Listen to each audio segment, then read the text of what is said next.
Hello everyone, hope you're well. Just a little video following up on my Final Cut app that I was trying for the first time on my iPad Pro 11-inch. And also to answer a question on it, it's a different experience. A lot of it's come over from Final Cut, and some of the new stuff from the app has come over to the desktop app. Unfortunately, it is a separate purchase. It is not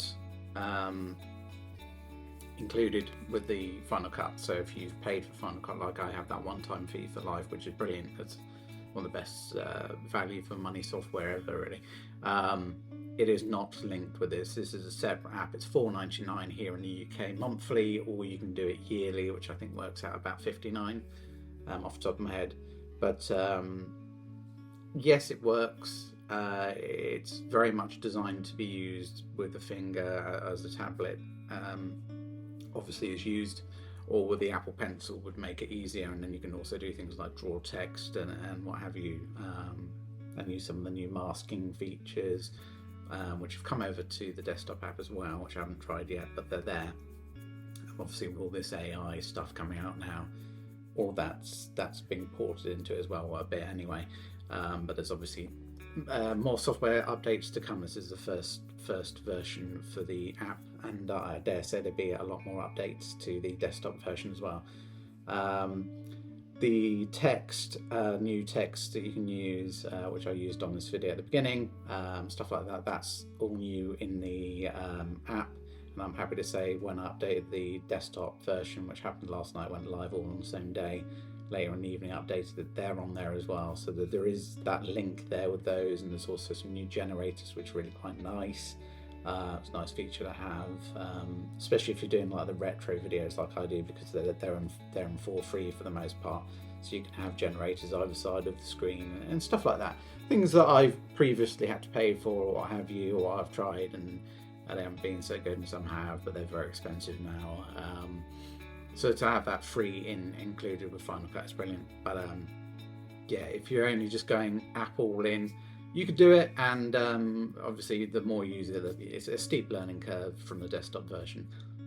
But yeah, you could certainly do it on the app and make some great content. But I found it very jarring initially, and then I watched the iJustine video on it, and she showed some of the stuff that I was banging my head against the wall about, such as cutting videos, which you slide to one side, slide to the other, and then you've got the part of the video you want, and then you can swipe that down to the timeline.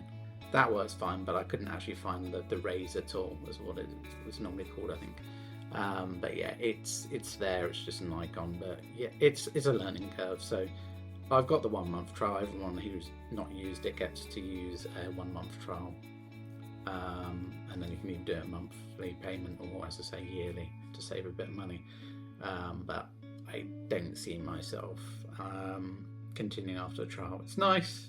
The one thing I do wish that they would bring over, actually, though, music. Now that is brilliant. They have a good mixture of music anyway in the app, but it's auto generated. So if a video is longer, you can drag it and it will increase the music and fade out at the right time. Or if the video is shorter than you expect, again, you can drag it back down without having to change anything. This is auto-generated and auto-adjusts accordingly. That is amazing, and I wish that had come to the desktop app. Will it ever? Maybe, but it hasn't for now. Given the application Final Cut's always going to get updates, because obviously they've got that pay one thing and what have you, and they update it, but not much. And it's normally sort of very high-end features that they have to include to continue to be the industry sort of standard stuff, like with red cameras and stuff that I wish I owned, but I don't have the money for something like that. But yeah, it's what I'm saying is features like music, and I mean they've done the text and stuff, so that is cool and that's brilliant. I'm glad that's there. But yeah, I would have liked the auto-generated music, and especially the auto-adjusting, because that's always, getting music to the right length. You can find stuff, but then if it's the right music but it's not quite right, then you can fade it, obviously, but it never quite the same. To have music perfectly end with the video and have that as an automatic thing in the app is really good. There's a bit of the microphone shot there. But yeah, just sit up and all the way down on the floor, not on the floor, low down, too low down. Anyway, I'm waffling at this point, but yeah, it's good. The app is good, don't get me wrong, but it is a steep learning curve. So if you're going to get it, well, try the month trial. If you like it, you like it. But I will be using it more. I'll use it for this video, and then after that, we'll see. Bye for now.